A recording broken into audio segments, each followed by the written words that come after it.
Welcome to the show, another edition of Doctor2Doctor in the chat room. I am your host, Dr. Rhonda Shaw, and I am so happy to have you guys back in the chat room with me to spend this hour. I'm always excited about it, and I'm always appreciative that you come back to do this with me every Saturday. Thank you guys so much. As you know, it is Breast Cancer Awareness Month. And, of course, we discuss relevant topics that impact our communities and our world. Well, this is one of those things that does impact our communities and our world, breast cancer. And we are going to have a conversation today with Miss JaVonne Morris Williams, who is a breast cancer survivor. As a matter of fact, she just a few days ago celebrated her 1 year anniversary maybe a day ago or so. We're happy. We're happy about that news, and we're going to talk about it in just a moment. I hope that you guys are staying well. As I always say, take care of yourselves. Use those necessary precautions to stay safe and keep those around you safe. And just make sure that you're taking care of yourselves in a holistic way, mentally, physically, spiritually, okay, emotionally. All right. So let's talk about Miss JaVonne Morris Williams. She's done so much. And if you'll just give me a moment, I want to try to cover as much of her bio as I can because she's doing some amazing things. Okay. JaVonne is a native of Florida.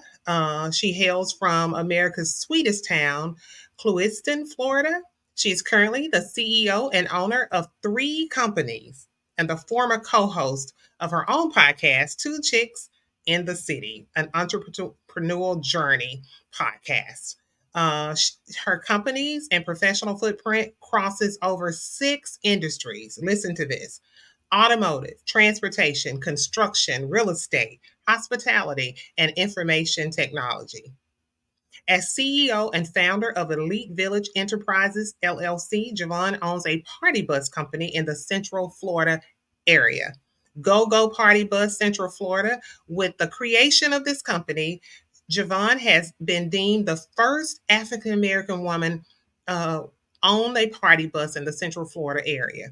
Go Go Party Bus originated and is headquartered in Atlanta and currently operates in three states: Georgia, Florida, and soon Texas. JaVonne brought the Go Go Party Bus franchise to Central Florida areas with the goal of sharing a fun and exciting ride for all ages and all events and occasions. In addition to owning Go Go Party Bus Central Florida, JaVonne also owns a construction management company set to begin operations early 2024. She wants to use this business to bridge the gap of minority men and women seeking a career in the construction industry. JaVonne discovered this niche from a professional training with a major local construction company where there was a shortage of minority suppliers and vendors working and or providing services in the construction industry. Leveraging her construction management company, one of JaVonne's aspirations is to work with minority high school students to introduce them to the construction industry from the senior executive level perspective. Additionally, JaVonne is a licensed Florida real estate broker. Understanding owning various real estate properties is one of her primary approaches for closing in on the generational wealth gap. JaVonne created Vested Real Estate Company to assist clients with building property investments, either residential or commercial. Currently, she has a large commercial project in flight, which will be used to meet some of the affordable housing shortages in the Central Florida area. JaVonne also has experience as a podcaster, which she co hosted the Two Chicks in a City podcast with her colleague Tracy Swain. Both created a comical and educating podcast focusing on growth and learning from small business owners as they travel through their entrepreneurial journey. Their guests were at various stages of their journey and shared their common struggles, concerns, and successes in their businesses.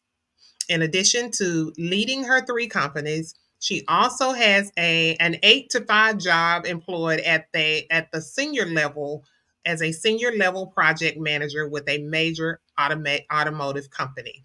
In her IT project manager role, JaVonne has worked on multi-million dollar projects in global markets located in Asia, Latin America, North America, and Europe in both the banking, hospitality, and automotive industries.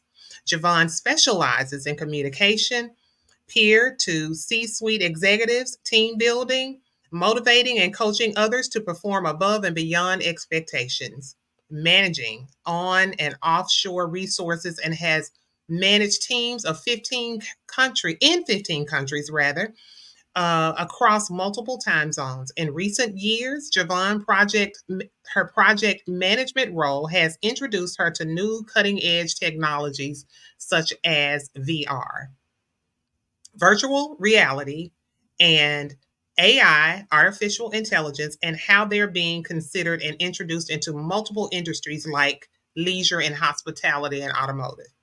As a graduate of Broward Community College, Associates of Arts and concentration in Data Processing Management, Florida A&M University's a bachelor's, and George Washington University a master's certification in project management, JaVonne also holds the International Known Project Management Professional PMP certification. Considering all of her business and professional accomplishments, she faced her most difficult challenge in 2021 when she was diagnosed with stage 2 breast cancer. JaVonne has made it her mission to educate and support other women who are walking a similar journey. As it is currently October, Breast Cancer Awareness Month, and she continues to speak and encourage other women to fight and they walk their journey. Change is the only constant and continuous improvement is the only path. Never accept. We have always done it that way, is a quote from JaVonne Morris Williams. And we are so honored and happy to have her in the chat room today to talk to us about her journey as she has fought her fight with breast cancer. We are so happy to have her today to talk to us. JaVonne, thank you so much for being here. I Oh, really thank appreciate it. you. I Yeah, appreciate you reaching out and connecting with you. So this is yeah. just the beginning of a long lasting sisterhood. You better know it. You better Yeah. know it. Oh And yeah. and the fact that you would come and share your journey, right, with us, Yeah.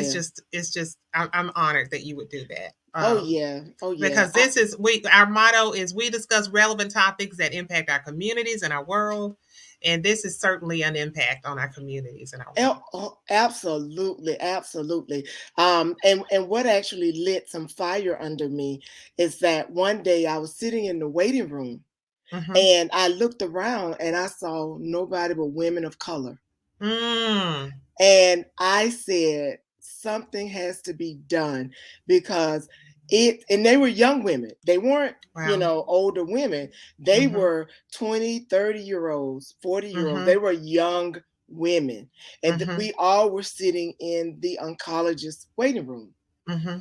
So if that's not a flag, that's a big Right. red flag for our Right. community. Oh, yeah. Right. Oh, yeah.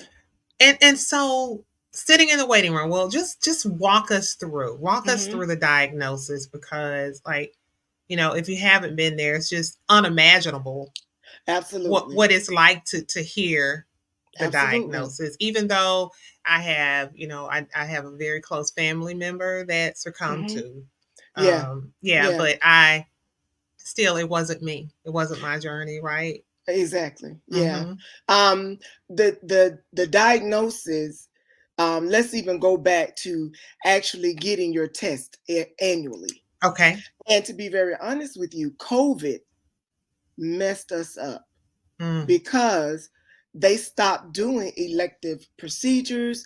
They stopped seeing people in the office.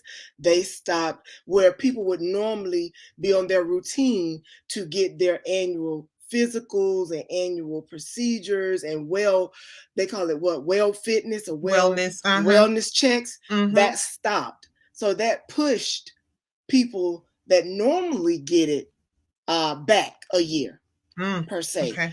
And Mm-hmm. then those that really don't get it or don't follow their normal process, it really impact them as well because it really pushed them off as well. But those that really get the routine checkups, it really pushed them back. Mm-hmm. So now, even in 2023, they're still trying to catch up. Yeah. Yeah. So That's amazing. yeah, and if you think about it from that perspective, a lot of people are still trying to get in and trying to get back onto their normal wellness checkup Routines. routine. Yes, Uh-huh. yes. Mm-hmm. And I was in that group that I decided, I kept saying, I need to get my mammogram because I haven't gotten one, and with COVID being a part of it, so mind you, I had gotten them prior and previously, and they were normal, and so they told me, okay, you can come back in 5 years.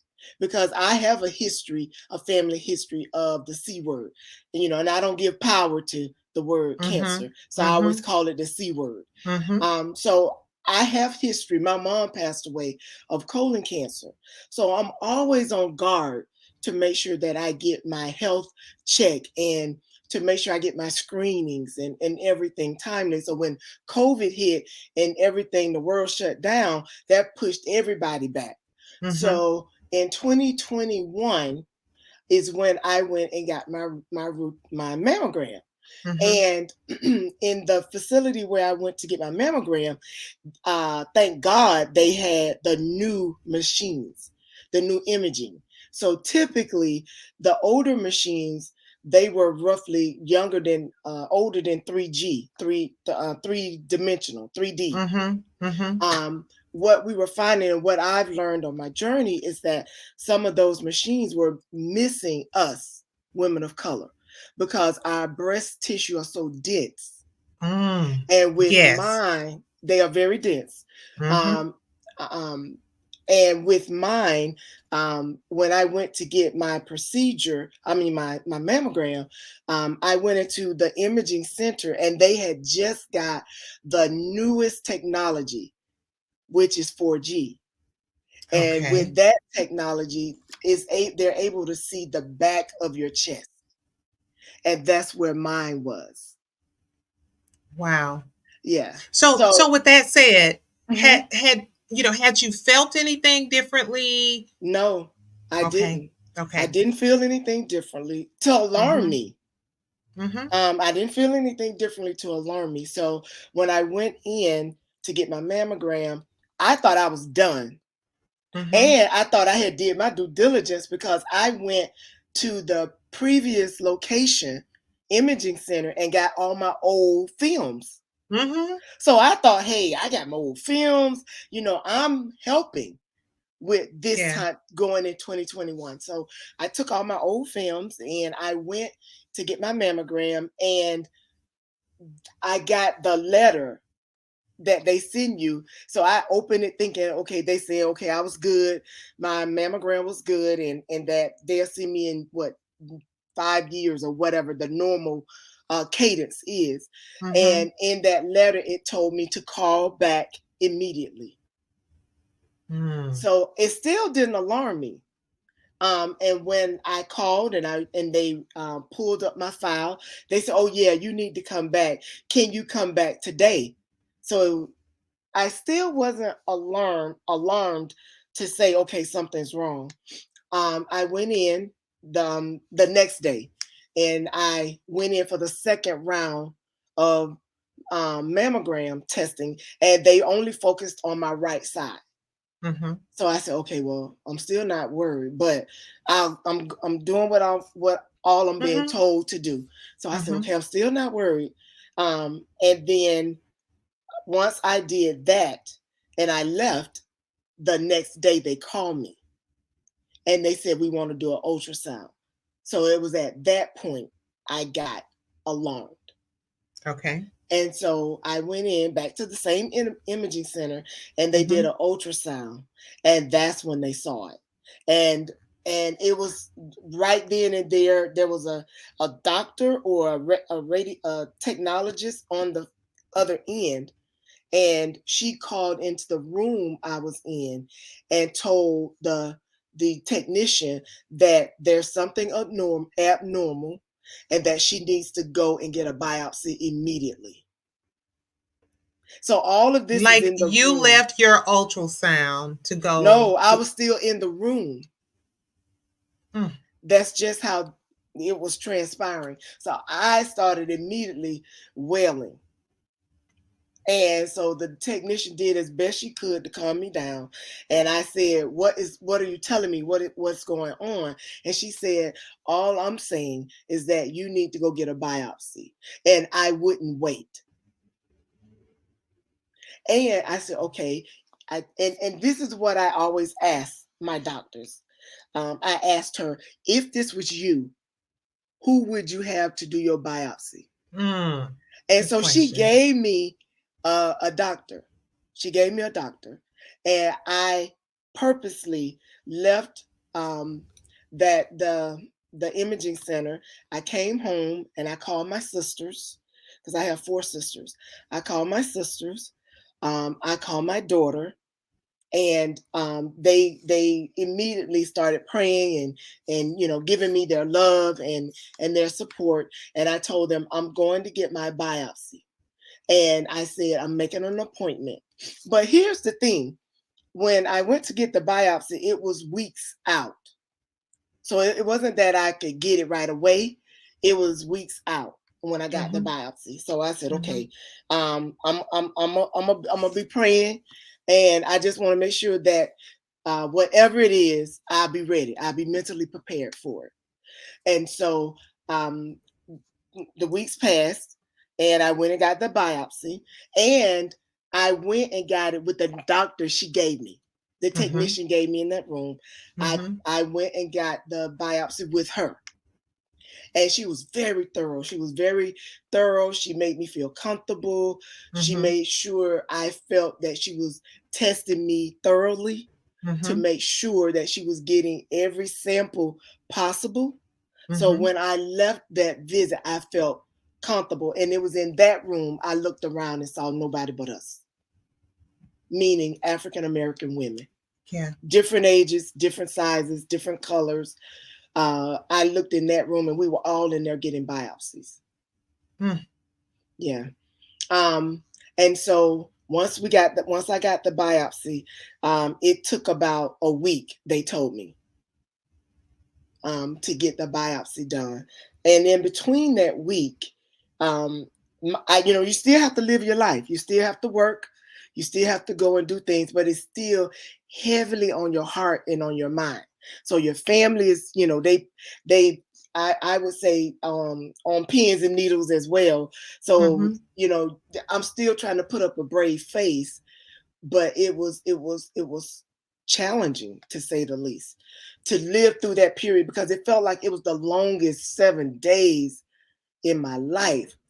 And in between that, one of my dear friends, my BFFs, I call them my VIP section, we were Okay. celebrating 10 years of her business, which is a part of my business. Mhm. So I flew to Atlanta, and she told me, she said, we're going to celebrate. She said, "Don't we know, you expecting the results of your biopsy, but we're gonna celebrate. We're not gonna let this stop us." So that helped with my mindset. So I flew to Atlanta. I hung out with my girlfriends. We had a ball. We had a time. We just enjoyed ourselves. They kind of got around me because by then my girlfriends knew that small group, and so I had one of the best times. The Okay. So I want to stop you here because Mhm. we're at a break, Okay. and I just before you get to the punchline, so to Mhm. speak, Mhm. right? I want to Mhm. stop, and we're going to talk more about the diagnosis when we come back on the other Okay. side of break. We'll be back in a moment on Doctor to Doctor in the chat room right here on 94.7 FM. We'll see you in a moment. We are still here on 94.7 FM with JaVonne Williams. So happy to have her share her journey. Oh yes. So you've had the biopsy Mm-hmm. And and you're and in wait. You mm-hmm. partying with your VIP section, girl. Yes, Yeah, yes, okay. yes. Okay. And here's the thing. And I know it had to be. I'm a strong. My faith is strong, and you have to have something to lean on going Mhm. through this. Mhm. And with me, God is. I've gotten closer to my faith and closer Mhm. to God through this, and I Mhm. know He's real. So Mhm. while I was VIPing and partying with my girls and everything, Mhm. one of my best friends that I we've been best friends since we were 8 years old, and at the time we were 15 or something. Um, we were there, and I remember as we do as little girls, we used to cuddle in the bed together and just talk and stuff because one, we couldn't whisper, so our moms Yeah. couldn't hear us Yeah. if we were close. So we were. I Yeah. remember being close to her, and I remember crying to her, and I told her I'm scared, Mm. and she said, "You're gonna be okay." And she pulled out her phone and showed me a picture of a lady because it was breast cancer awareness month 2021. And so she said, you're gonna be okay. She showed me a picture of a lady that did a photo shoot. Mhm. And at the time the lady had no she had both her breasts removed, and she Mhm. had on a Wonder Woman costume, Mm. and she was standing like Wonder Woman. Yeah. And so I started crying. I said, "Why did you show me this?" And she said, "You are going to be okay, just like this woman. You're going to be okay, just like her. You're going to tell your story, just like this lady's taking this picture." So I dried my eyes. And she said, "Stop crying." I dried my eyes. And I kind of, you do the like this, and you're going to be Yeah. okay. So I did that. Okay. We had our fun. And then I returned home back to where I live. 3 days later, I lost that best friend. Yeah. Shortly after my trip, we returned home. My best friend passed away. After, and then 3 days. So I'm still waiting on my biopsies to come back.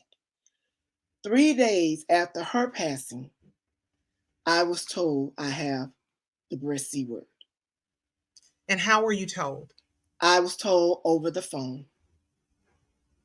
I was told over the phone. I You couldn't pick me up. I hit the floor. Because mind you, I'm still grieving. I'm fresh into, I mean, this is a friend that I've had since I was 8. I have one And of we did those. everything. And she know where the bones are buried and friends and Mhm. everything. So I'm freshly into losing her. And then I am told now that I'm dealing with the breast C word. But what I take solace is she showed me that picture, not knowing what the meaning was going to be. Mm.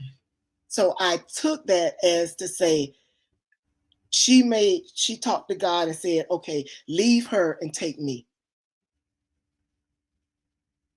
And Mm. I was dealing with that. So immediately I had to not only help, lay my friend to rest, I also had to think about what I'm going to do in terms of my medical treatment, in terms of my next steps, in terms Mhm. of my doctor, in terms of finding a staff who could help me, and dealing with everything. So 2021 from October to December was crazy. It was one of the most craziest times in my life. I got to the point that I told my family, I'll focus on me once I'm done with my best friend Valerie. Once I lay her to rest, I did that, and they kind of stepped back and allowed me to do that. I Mhm. did and I put it away the way she would want to be put away, and then after that was done, I then turned the focus on me. Mhm. Um, What did that look like? what that looked like first was finding a doctor, a reputable doctor that Mhm. I could relate to, that could relate to me, because you always hear the horror stories about Black women and going to the medical staff and how they're not heard, and some of them are not seen. So that's all playing through my mind. So I was at the place when I was getting into biopsy, and I asked the same question to um, two ladies. One of them was the technician that was in the room with me, and the other one was a lady that was a receptionist. And I Mm-hmm. asked them both the same questions. If this was you, who would you want to operate and take care of you with your treatment? And they Mm-hmm. gave me one name. They both gave me the same name. Okay. Okay. So Okay. I immediately went and connected with this doctor. I Mm-hmm. got an appointment with this doctor, and she's a woman. And I got an appointment with this doctor, and this is what was the nail in the coffin for me to say, I found a doctor that hears me and sees me. Her name is Dr. Lisa Minton, and she'll be retiring in January Wow. 2024. But Mm-hmm. what she did was, her first visit, she talked to me. She didn't examine me. She asked me how much did I know about what I was getting ready to face. Mm-hmm. And I thought, wow, that was quite different. And Yeah. then she proceeded to educate me on what I was getting ready to face. So where I was lacking educational, knowledge, she filled in the gaps. Mm-hmm. I mean, talking to put it to the level that I could understand. She didn't give me a lot of medical terms. She told me this is what was going to happen. And Mm-hmm. then what she did was she said, okay, we do teams here. So she's the breast surgeon. So she is the person that's going to operate on your breast. She's the one that's Mm-hmm. going to remove the tumors. She's the one that's going to do whatever, Mm-hmm. right? Then I met with the radiologist.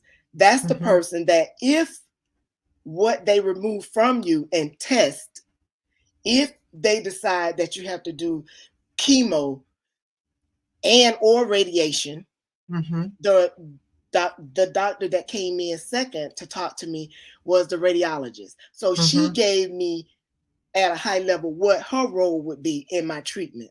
Mm-hmm. Okay. So I met with my breast surgeon, Dr. Minton, and then she brought in another doctor, my radiologist, to give me what her role would be in my treatment plan. Mm-hmm. Mm-hmm. Okay. Then after that, another doctor came in, and he was my oncologist. And so he said, tell me what you have learned today. So I Mm-hmm. started regurgitating. I said, okay, this is what I was told. This is what my surgery is going to look like. This is what radiology will look like if I need it. And then he said, consider me the basketball coach. I'm calling the plays. Wow. That visit was 3 hours. I saw all three doctors in 3 hours.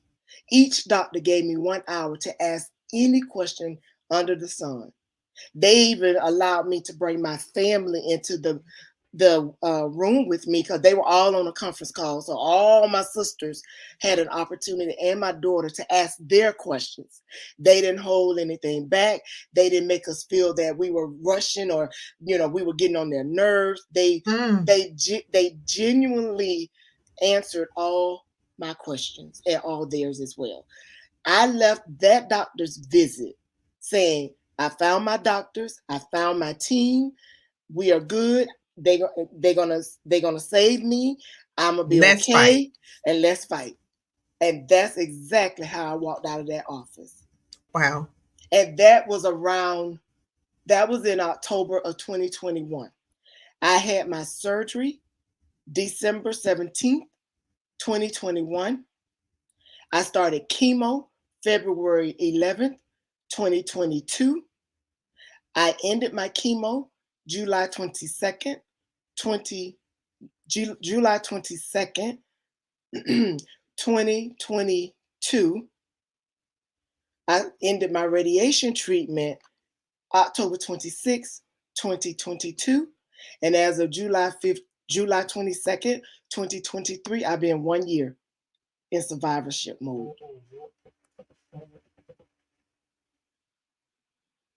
What a blessing. Yes. It What a he blessing. I mean, God had his everything, I see the blessing in it all, you know? yes, yes.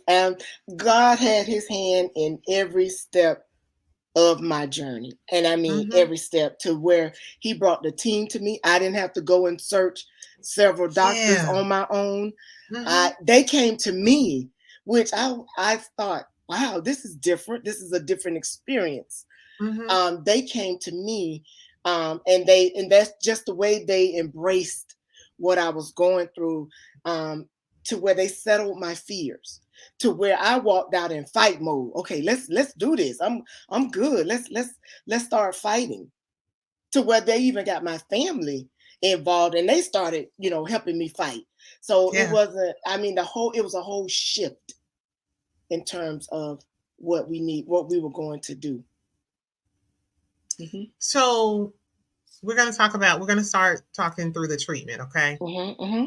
But as you're talking us through that, like Hmm. now that there's been a mindset shift, a mind Hmm. shift, Hmm.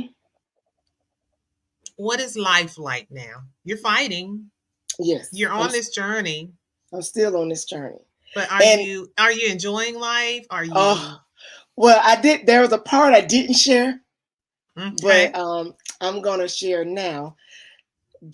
I started dating a wonderful guy in Mm, May, mm-hmm, prior to me learning about my C word. We were newly into knowing each other, developing a relationship, and everything, and then this happens. mm-hmm, And we had a wonderful conversation.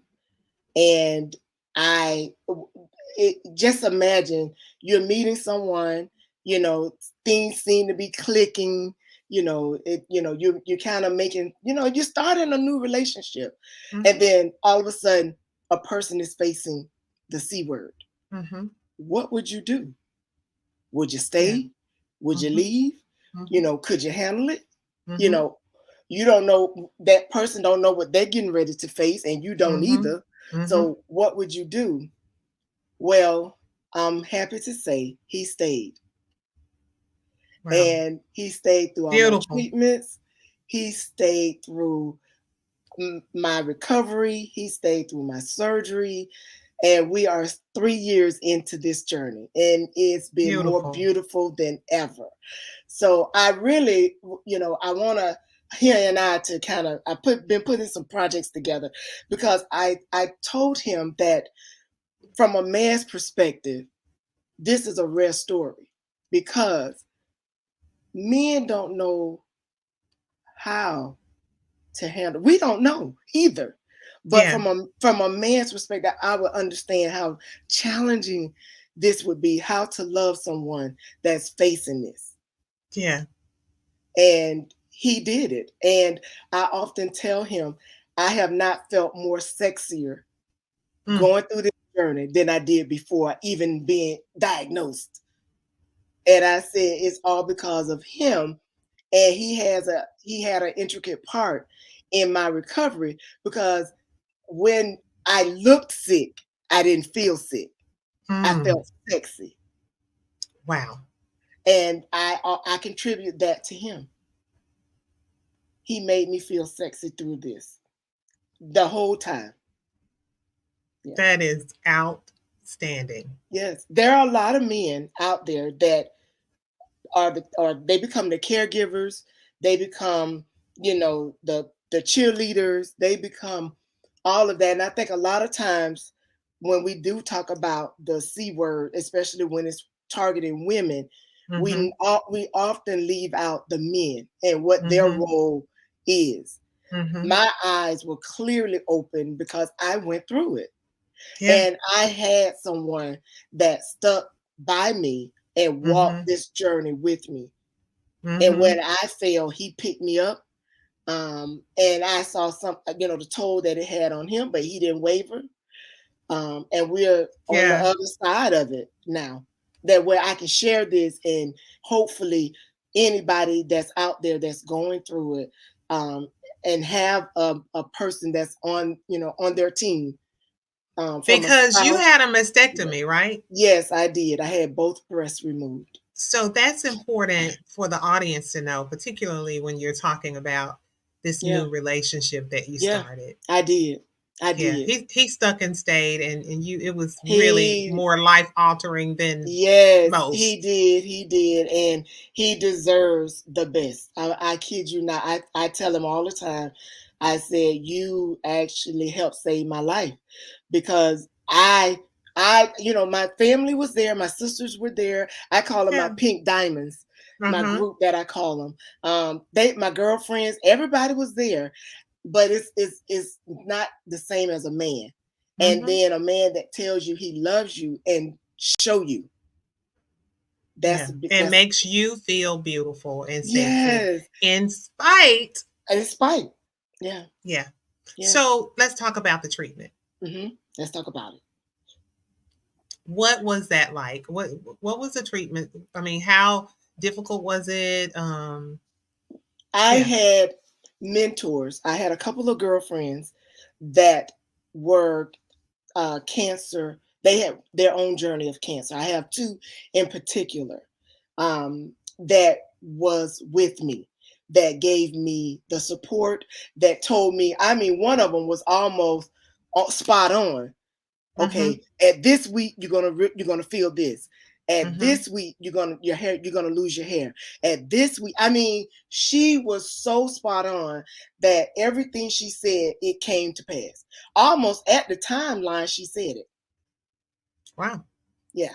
So she kind of set the tone of what I should experience. So it wasn't something that it was not known. She kind of told me what to do. I had a couple of coworkers that also had went through their version of a cancer journey. It was a different type of cancer, but they were very similar too in terms of helping me. So when I had symptoms or I would get the illness that would Mm-hmm. come from the side effects of the treatment, they Mm-hmm. were there. They told me, they said, okay, try this. And I would Mm-hmm. try it and it would work. I have a friend Mm-hmm. that was that's a pharmacist. So Mm-hmm. she was telling me over the counter things to do. So I had a village of mentors and co-workers and women that had gone through this journey before that literally helped me, and based on what they told me came to pass. So my treatments wasn't as bad because I was prepared Mm. mentally and with over-the-counter medicines and regimen, and this is what you do, this is what you take, this is how you take it, this is when you take it. So they gave me a lot of um, a lot of suggestions and Support. recommendations Uh-huh. and support Yeah. that I considered. So the treatment went through, and my chemo got worse as it progressed further.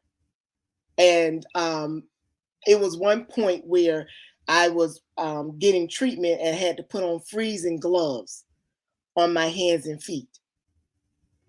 And that was to combat some of the symptoms of when your hands and feet become numb. So if you put the freeze packs on your hands, it would help with that. I wouldn't have Okay. known that until someone told me in my village. Yeah. Yeah. Yeah. I had a cousin that was ordering, she said, you're going to be cold. So she ordered me a heated blanket. And so I would walk in. I had so much stuff that I would Yeah. walk in with a buggy, and people were like, "Where are you going?" I had everything I Prepared. needed. Talk about prepared. Yes, So prepared. let's So let's talk more about the treatment after break because I want to make sure that we also have time to talk about, after the storm yes, because you just had a real huge celebration recently. So yes, we'll be I back. did. We'll be back in a moment. We're on 94.7 FM. We are here with JaVonne Williams. We are talking about her journey. And we are here in the chat room on Doctor to Doctor in the chat room. We'll be back in a moment. All right, JaVonne. Let's finish walking through Okay, the treatment because I'm eager to hear about after the storm. okay, great. Um, And then there was one part of the story that I didn't share was Mm-hmm. throughout my treatment, I kept working. I Mm. worked my 8 to 5, and then I'm also a CEO of 3 companies. I call them my 6 to 10s. Yeah. Yes, because you Yeah. work them just after you get off your eight Mm-hmm. to five. Mm-hmm. So I have 3 6 to 10s that I was managing and working as well. Mm-hmm. So as I worked my job, I didn't stop. I didn't miss a day. I Mm-hmm. will go to my treatments on Friday so that I could recuperate Over the Saturday and weekends. over the weekend, and then Uh-huh. Monday I was back at it again. I didn't skip a beat at Wow. all, at all. I Mm-hmm. hired for my companies. I hired an assistant that would run the companies on the days that were kind of I was struggling or kind of Difficult. hard and Mm-hmm. difficult, Mm-hmm. but I didn't stop. I kept going. I kept going through all my treatments every day, and with my radiation, I had that daily for 6 weeks. I would go to radiation Monday through Friday every day for 6 weeks, and My, then I would leave radiation and I would go to work. I would log on and work a full day's work. That my. was important to me, and the reason why is because I didn't want this C word to beat me at anything. And if I didn't feel good, I would take a break. I would go and either take my medicine, or I would go and just rest for a while, or I even go walk outside because I work from home. But Mm-hmm. I didn't want it to beat me at all. Mm-hmm. I would then come back and I would sit down and I would work. Now, was those days hard? Yeah. They were difficult, yes. But the critical point was that I had to prove to myself this was not going to beat me at all. I was going to work through this, and I wanted to show other women that are on their journey you can still work as well. It is not a death sentence like it Mm-hmm. used to be. Mm-hmm. You still can live a full life. You still can love a full life. You still Mm-hmm. can do whatever you still can travel, Mm-hmm. a full life. I actually went skiing for the first time in February with a dear friend of mine, one of my BFFs.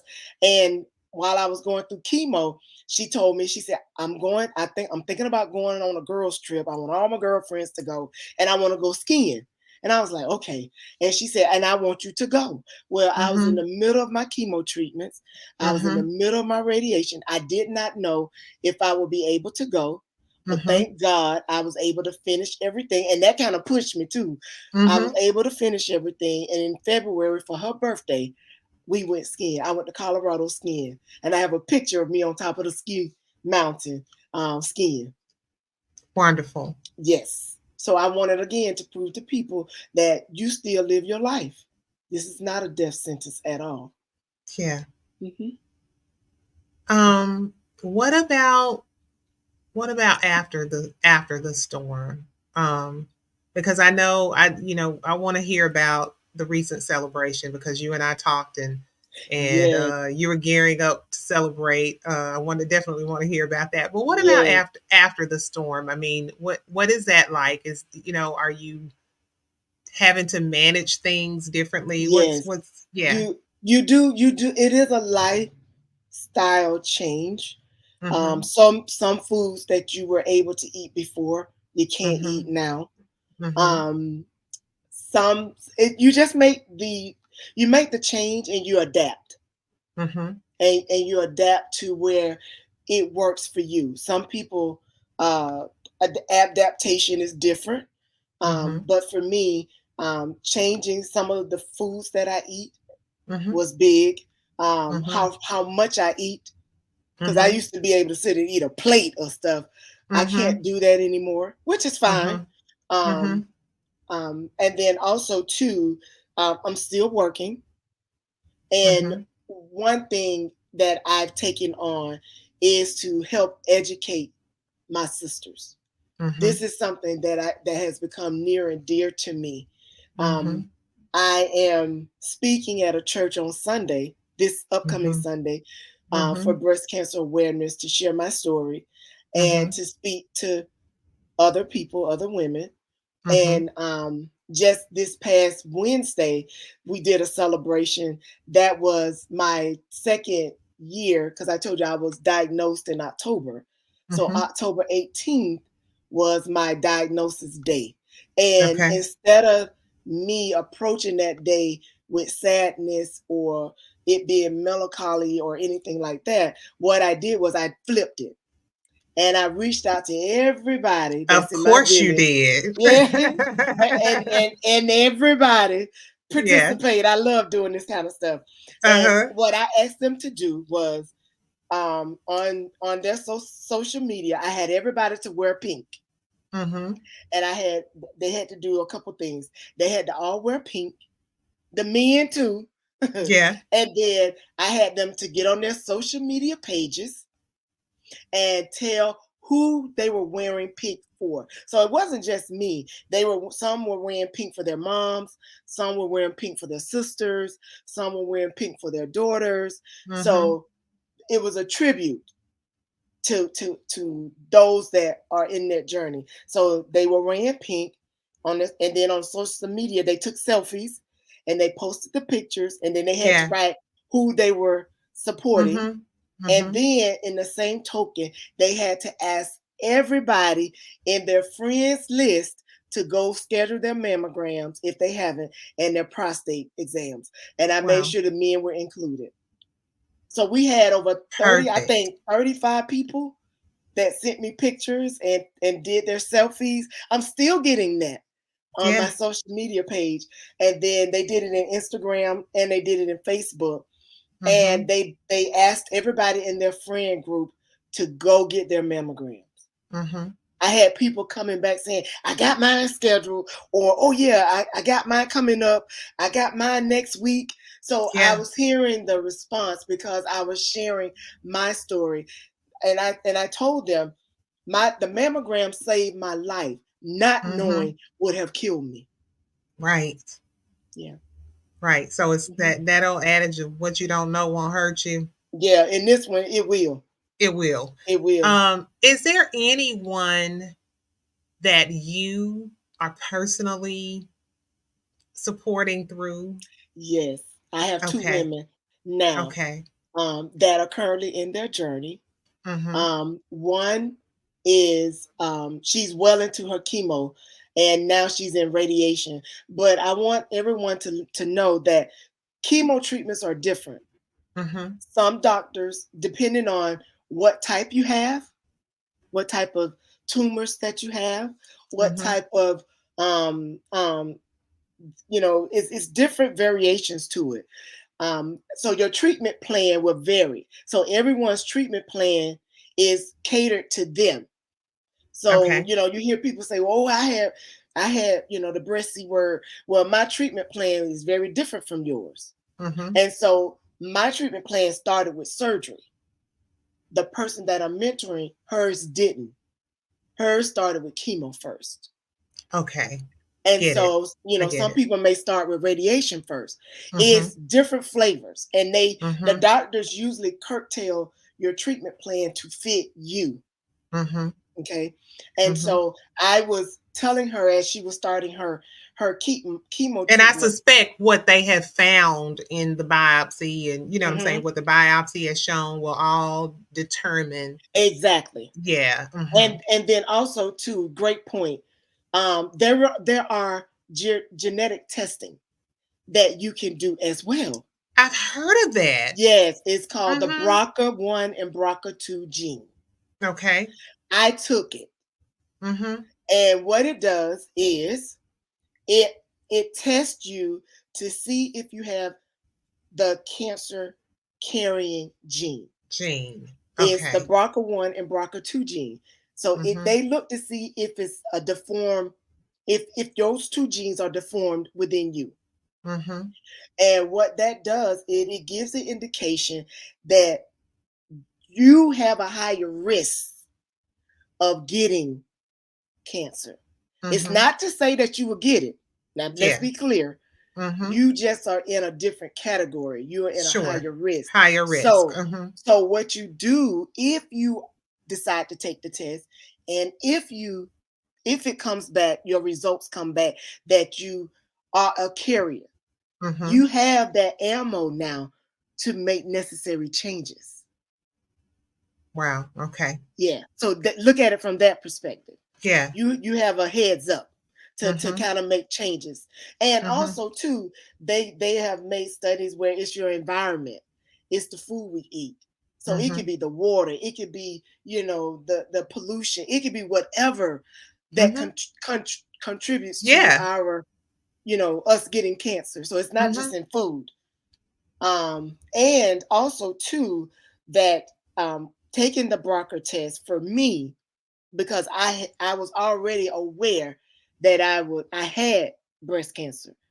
I used it to help with my treatment plan, because if I'm a carrier, my treatment plan would be different. Okay.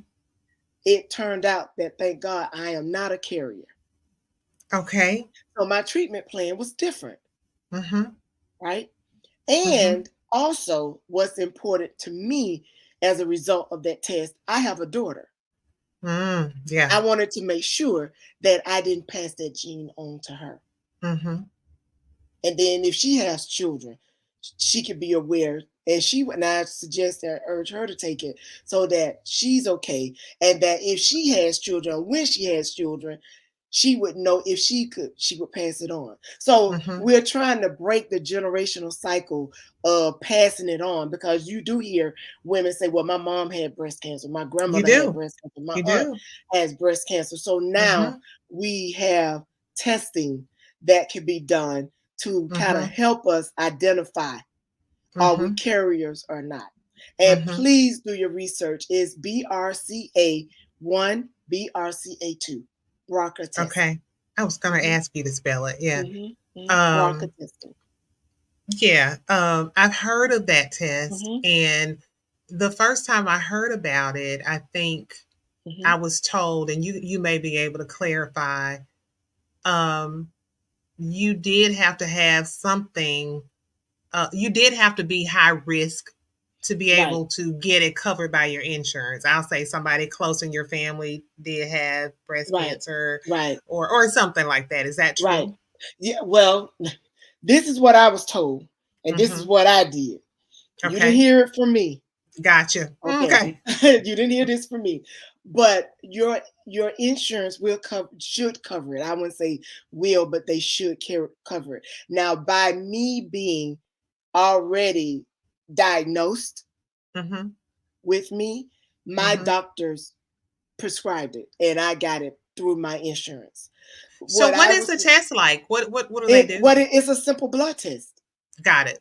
It's a simple blood test, Got it. and they take it out for all kind of genetic testing. So now, keep in mind, they just don't test for breast, ovarian, cervical. They test all of them Got through it.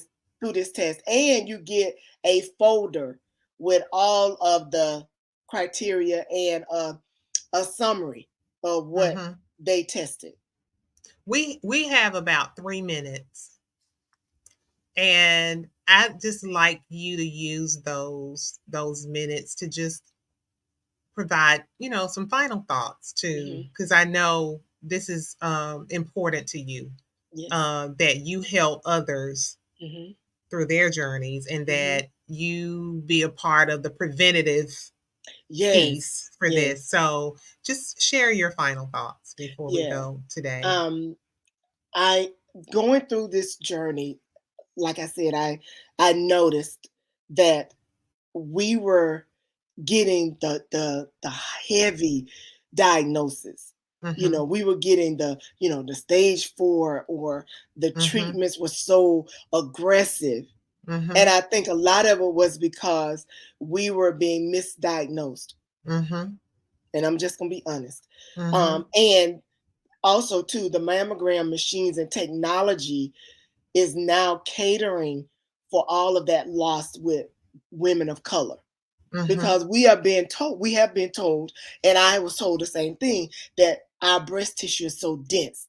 So I Mm-hmm. think a lot with the technology is helping us to be Okay. diagnosed earlier Mhm.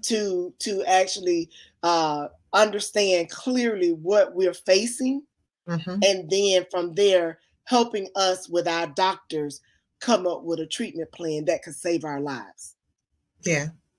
And what I want to do is, um, by me walking through this journey and me learning what worked for me, what didn't work for me, how it worked for me, I can help others to walk their journey and to show them that, looking at me, you couldn't tell, some people couldn't tell that I'm Mhm. still in my journey. And I Mhm. am. Mhm. I am still on cancer treatment, and I Mhm. will be for 10 years. Wow. Yeah. I'm past the chemo and radiation. So now they have pill form. So Yeah. I'll be in the on the pill form for 10 years. Wow. hmm but again, I want everyone to realize that it's just a way of life now. Mhm. It'll slow you down, but it doesn't stop you. Yeah. And get your mind to wrapped around that you will be better through Mhm. this because you're prepared. Yeah. Listening to my story to prepare you so that if a friend or a family member or a church member or a co-worker should receive a diagnosis, because we're told that from a statistics perspective that 1 in 8 women will be diagnosed. Mhm. So some people know 2 or 3 women. So that they Yeah. don't cut that 8 down. Yeah. That listening to my story would, one, lead you to do your own research, lead you to to put a plan together, lead you to support your how to support your person or Mhm. whoever is impacted. And from a man's perspective, if the men are listening to this, how to love their woman as I was Wow. loved. Mhm. Yeah. Beautiful. Mhm. Will you come back? Absolutely. You got me for life now. We're sisters. We're Thank girlfriends, you. sister girlfriend. So now you're going to Thank be in you. my I'm trying to VIP get, I was gonna section. say I'm trying to get in the VIP section. Yes, you are. You are. Well, thank you so much. And I know that you guys will come back next Saturday, same chat channel, same chat time, right here on Doctor to Doctor in the chat room on 94.7 FM. We will see you then.